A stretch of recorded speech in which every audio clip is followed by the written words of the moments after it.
Bom, então começamos aqui os estudos da noite de hoje. A gente vai colocar no vídeo do YouTube a gravação da semana passada, que foi só por áudio, né? E aí essa gravação de hoje, de vídeo, fica completa, fica com o capítulo anterior, que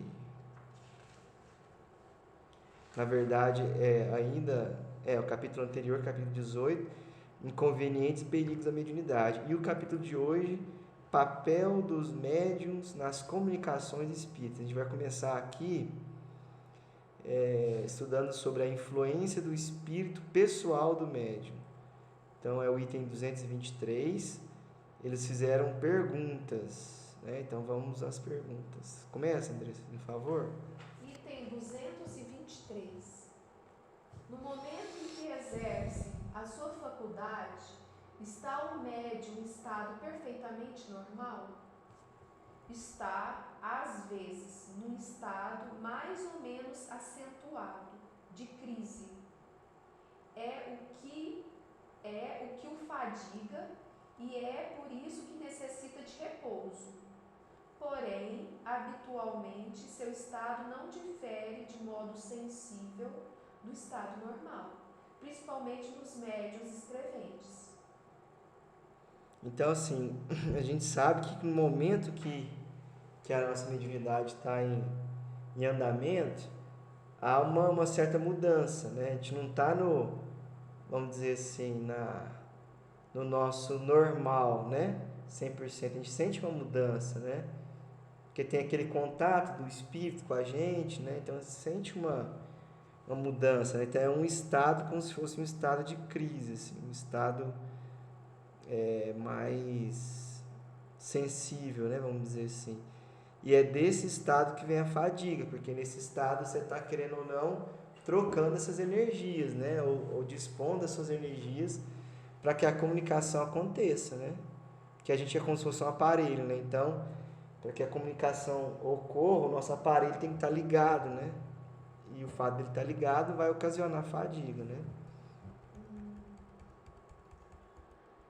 As comunicações escritas ou versais também podem emanar do próprio espírito encarnado no médium? Eu acho que isso aí é verbais. Dá uma olhada aí no seu Deixa eu livro. ver.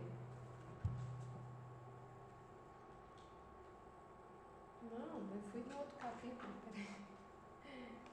É verbais mesmo. Verbais, né? Então, as comunicações escritas ou verbais podem também provir do próprio espírito encarnado no médium? Então eu vou mandar aqui. Então, peraí, deixa eu ver se eu entendi. A comunicação pode provir do próprio espírito encarnado, por exemplo, de mim mesma. É isso que é a pergunta? Já vamos para a pergunta já. Pera aí, rapidinho.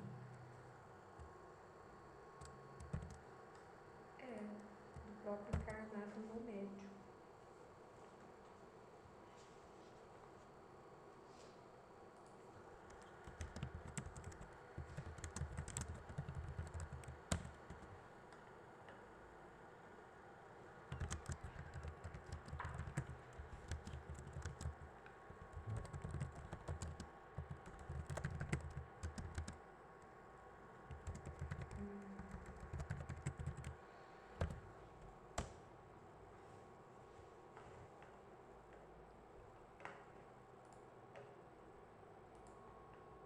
Bom,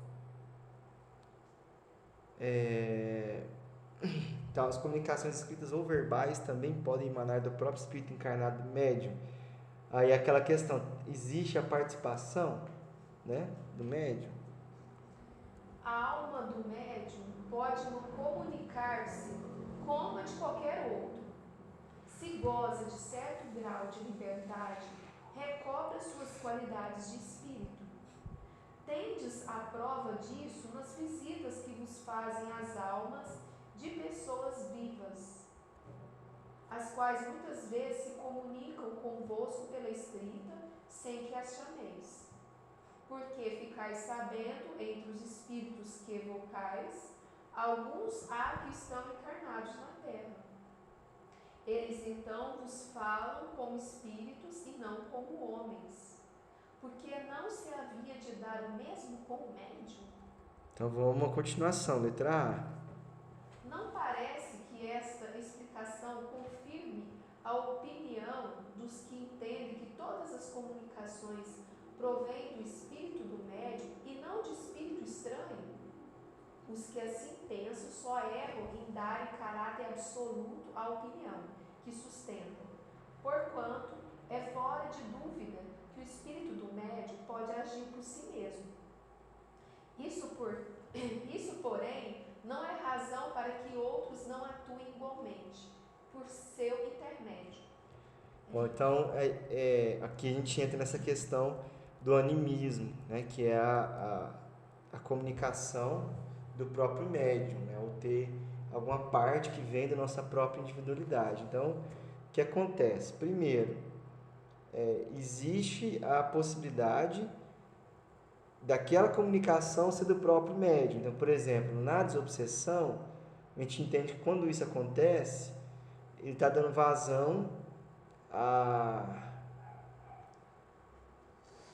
a comunicação dele mesmo, só que às vezes com a personalidade dele de uma vida passada, para poder tratar algum ponto nesse sentido. Vou colocar para cá para não atrapalhar. Encosta e apaga.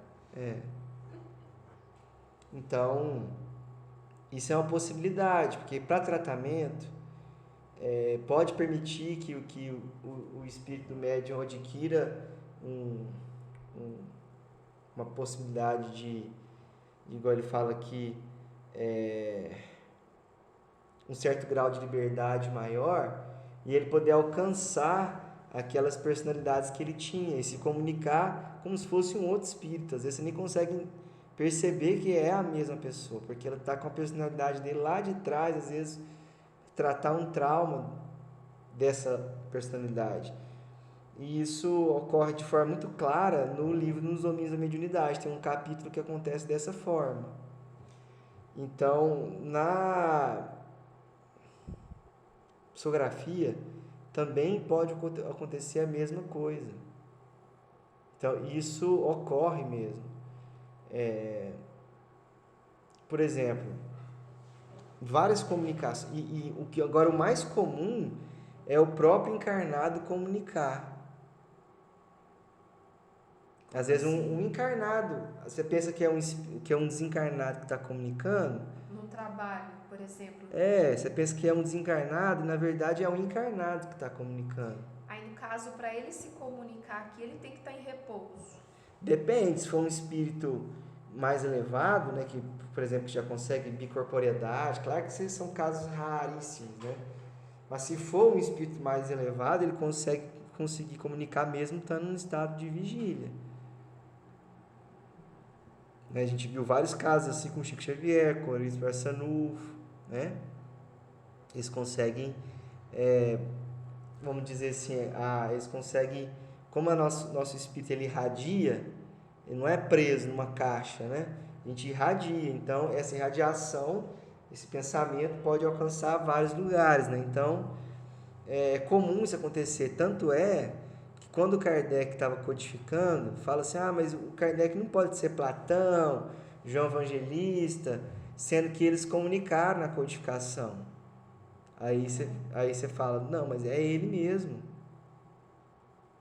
Ele estando encarnado, ele comunicou em algumas situações como João Evangelista, comunicou em outras situações como Platão, normal, igual ele está explicando aqui. Ele adquire um grau de liberdade e ele consegue se comunicar aqui, ó.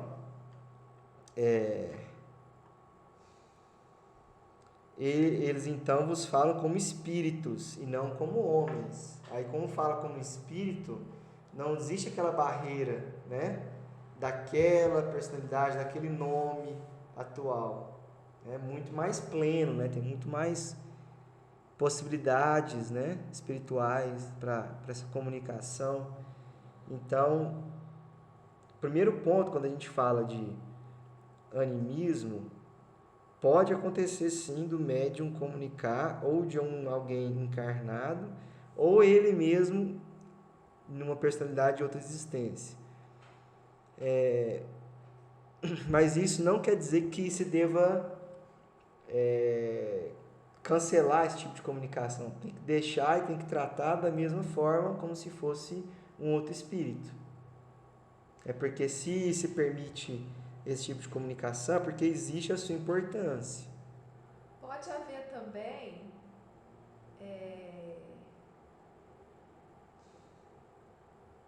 um envolvimento, uma conexão maior do próprio da história do médium, de uma vida encarnada, junto com aquela comunicação do espírito ali, né? Uma mistura dos dois. Pode, mas assim, vai misturar no sentido da forma que comunica, do estilo da mensagem, mas não a história dos dois. Entendeu? O médium vai dar o recado do espírito, pode colocar a personalidade dele mesmo naquela comunicação, o jeito dele falar, mas ele está contando a história do espírito. Não, Às vezes a história similar facilita a conexão. Isso que eu quis dizer, é uma situação que os dois viveram semelhantes e que envolve um sentimento de dor semelhante. Que facilita a aproximação dele com aquele médium. Porque aquele médium como já teve uma experiência similar, ele já consegue ter uma conexão, a sintonia melhor, né, com aquele espírito. Agora, existe um caso que o animismo ocorre de forma 100% e que não é de uma personalidade anterior, igual que quando a gente estava conversando de manhã. Que é o caso que a pessoa não tem aquela mediunidade, mas ele quer forçar aquela mediunidade. Ele não tem aquela mediunidade ostensiva naquele sentido, mas ele força. Esse forçar é criar, imaginar uma situação. Ou forçar mesmo, tentar escrever, sendo que não é, né, da missão dele, ou tentar incorporar e não é do estilo da mediunidade dele. Aí o que vai acontecer? Ele não vai, espírito nenhum vai se comunicar por ele, porque ele não tem essa possibilidade, essa condição, e ele vai falar de coisas dele mesmo. Ele vai escrever de coisas dele mesmo. Então esse é o animismo, vamos dizer assim, 100% mesmo, né? Ou seja, só acontece quando a pessoa não tem a mediunidade e ela quer forçar aquela mediunidade. Agora, quando a pessoa já é a médium ostensiva, aí o animismo vem no sentido de ter uma parcela dela que ela imprime na comunicação, o estilo dela, mas sempre tem um espírito ali comunicando. Mesmo que seja o espírito dela mesmo de um outro momento, de uma outra situação, mas sempre tem uma comunicação acontecendo. Porque para que o espírito dela mesma se comunique com a personalidade de outra vida, precisa ter um outro espírito ali ajudando a acontecer isso, a essa situação se manifestar. Ela não vai fazer isso sozinha, entendeu? Aí entra naquela situação que eu te falei que eu acabei de falar agora, né? Sobre se junta duas histórias, a mesma história, mas... Então, mas nesse caso não tem comunicação de outro espírito, né? Vem um benfeitor para ajudar essa comunicação de seu espírito, o próprio médium se comunicando, para essa situação acontecer.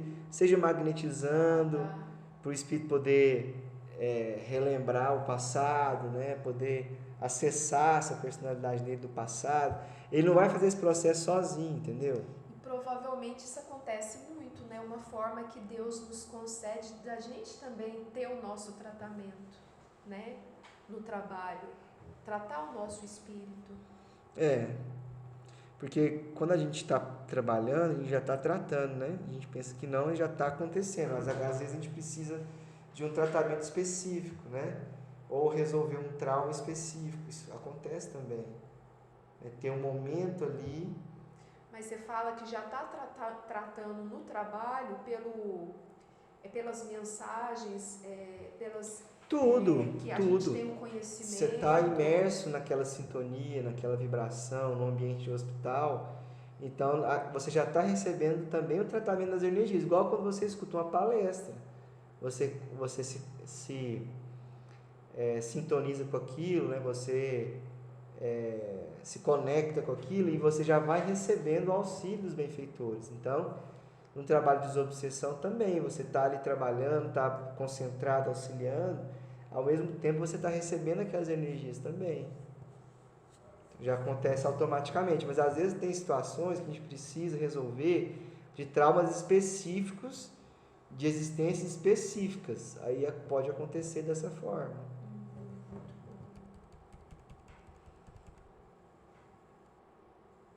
Como distinguir? Rapidinho, a letra A, às vezes a pessoa pensa assim que toda a comunicação então é do próprio médium, e não é, né? É claro que o espírito médium pode agir, mas não quer dizer que não haja comunicação de outros, né? Como distinguir se o espírito que responde é o do médium ou outro? Pela natureza das comunicações. Estuda as circunstâncias e a linguagem e distinguirás. No estado de sonambulismo ou de êxtase é que principalmente o espírito do médium se manifesta, porque então se encontra mais livre. No estado normal é mais difícil. Aliás, há respostas que se lhe não podem atribuir de modo algum. Por isso é que te digo, estuda e observa. Então é pela natureza das comunicações, as circunstâncias, a linguagem. E um aspecto importante, quando a comunicação é ativa, ou seja, consciente, o médium se lembra da comunicação, ele fala que provavelmente não é ele. Por quê? Porque o espírito médium principalmente se manifesta em estado de sonambulismo ou êxtase. Entendeu? Então, se não é sonambulismo, não é êxtase, o médium lembra da comunicação, tem consciência, então a probabilidade de não ser ele é quase 100%, entendeu? Entendeu? Eu estou pensando aqui, esse estado de sonambulismo ou êxtase é quando dá um apagão na pessoa e a pessoa...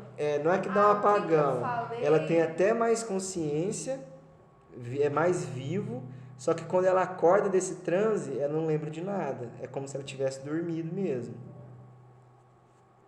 É como se a pessoa tivesse dormido. Não quer dizer que ela não controla, na verdade ela tem mais controle ainda, porque no momento que está acontecendo ali, ela está totalmente consciente, mais livre, entendeu? E com mais percepções, com melhores condições. Mas aí quando acaba essa situação, ela não lembra de nada. Então, o médium que é sonâmbulo, ou que entra em estado de êxtase, que a gente fala de mediunidade passiva porque ele não tem a lembrança, só por causa disso que chama passiva. Ele vai trabalhar, vai acontecer as coisas, e quando ele retomar o estado normal, ele não vai lembrar de nada. É normal, entendeu? Isso acontecer.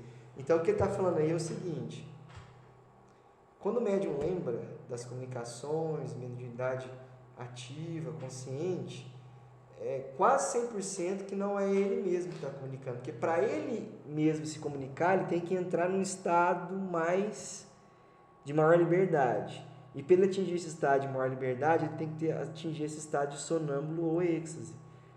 Para o espírito dele estar mais livre, para ele ter condição de acontecer esse tipo de operação, entendeu?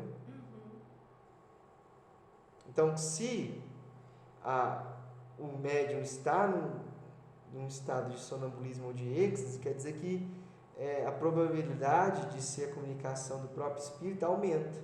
Não quer dizer que vai ser, entendeu? Então, o A que quer pessoa dizer? pode não ter a faculdade do sonambulismo ou do êxtase, mas naquele momento do Acontecer. trabalho, né, acontece para que o espírito dele possa se comunicar. Isso. Aí quando for nesse caso, aí a chance de ser o espírito dele é maior ainda. Porque ele teve que acontecer uma mudança no estilo da mediunidade dele para poder favorecer isso. Entendi. Agora, quando a pessoa já é médium sonâmbula, aí já é mais difícil saber, porque aí não tem jeito, pode ser um espírito. Aí a gente tem que olhar, igual ele fala, a natureza da comunicação, a circunstância, a linguagem, entendeu? Entendi. Tem respostas que não tem como falar assim, ó, essa resposta não tem como ser dessa pessoa. Então é de um outro espírito, né? Então tem que estudar e observar, né? Então, aí quando o médium insiste em fazer, em ter esses animismos constantemente, aí nós já estudamos em outros livros que o trabalhador tem que chegar, o orientador do trabalho, chegar no médium e falar para ele.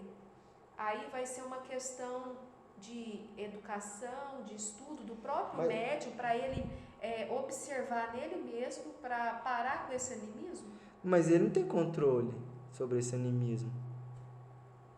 Ele faz isso quando ele quer? Não é de lá para cá? Não, depende do animismo.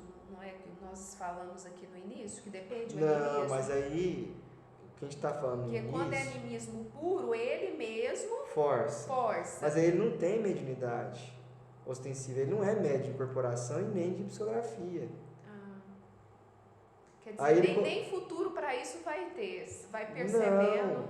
Não, tipo assim, ele participa de um trabalho de desobsessão e ele é médium passista. Aí de repente um dia ele fala assim, não, eu quero tentar incorporar. E ele fica forçando para tentar incorporar. Às vezes, se acontecer um dia dele falar alguma coisa, ele está falando de coisas dele. Ou a pessoa tentou psicografar 3 meses e não conseguiu, nada. Então quer dizer, não sou médium de psicografia, tentei, nada. Mas aí ele pega e continua forçando, ele vai começar a escrever coisa dele. Entendi. Então, se você já é médium de incorporação, de psicografia, já tem uma certa ostensividade, não tem como ser 100% animismo. Porque você tem a possibilidade de comunicação com os espíritos. Então, nota. Quando uma pessoa nos fala, distinguimos facilmente o que vem dela daquilo de que ela é apenas o eco. O mesmo se verifica com os médios. o eco é o instrumento, entendeu? É fácil de distinguir o que vem dela e o que ela está sendo um instrumento. Agora eu vou ler aqui. Desde que o espírito médium há podido, em existências anteriores, adquirir conhecimentos que esqueceu debaixo do envoltório corporal. Olha o caso aí, mas de que se lembra como espírito. Não poderá ele aurir nas profundezas do seu próprio eu as ideias que parecem fora do alcance da sua instrução? Isso acontece frequentemente no estado de crise sonambúlica ou estática. Porém, ainda uma vez repito, há circunstâncias que não permitem dúvida, estuda longamente e medita. Então, quando ele vai realizar uma comunicação dele mesmo, é natural ele entrar nesse estado de crise sonambúlica ou estática para ele poder acessar isso. E mesmo assim, ainda dá, mesmo que sejam conhecimentos que a pessoa não tem naquela vida, ele está falando assim que tem coisas que não deixa dúvida a respeito da personalidade, que às vezes a forma de falar, às vezes o jeito que a pessoa fala, mesmo sendo a personalidade dela de uma outra vida, ainda você consegue detectar que é ela, entendeu? Que é dela. Então ele fala assim que mesmo assim ainda dá para você perceber. E a número 5, as comunicações que provêm do espírito do médium são sempre inferiores às que possam ser dadas por outros espíritos? Sempre não, pois um espírito que não do médium pode ser de ordem inferior à deste, e então falar menos sensatamente. É o que se vê no sonambulismo. Aí, as mais das vezes, quem se manifesta é o espírito do sonâmbulo, o qual não raro diz coisas muito boas. Então, não é só porque que a mensagem é da própria médium que é inferior, né? Porque isso depende da evolução do médium, né? Pode acontecer uma comunicação de um outro espírito, de um espírito necessitado, que seja inferior ao do médium, né? Bom, vamos então finalizar por aqui. A gente parou então no número 5, né? É. Tá. Número 5.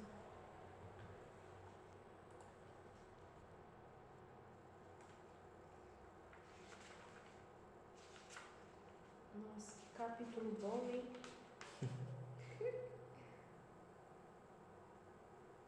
Hoje é 10/10, ó. Ai, nossa, Roberto, isso me lembra Shopee. Ixi, pra que eu fui falar isso? Eu tô Tá desde fazendo muitas cedo. comprinhas, né? Tá desde cedo fazendo Shopee? Essas propagandas que ficam na cabeça da gente.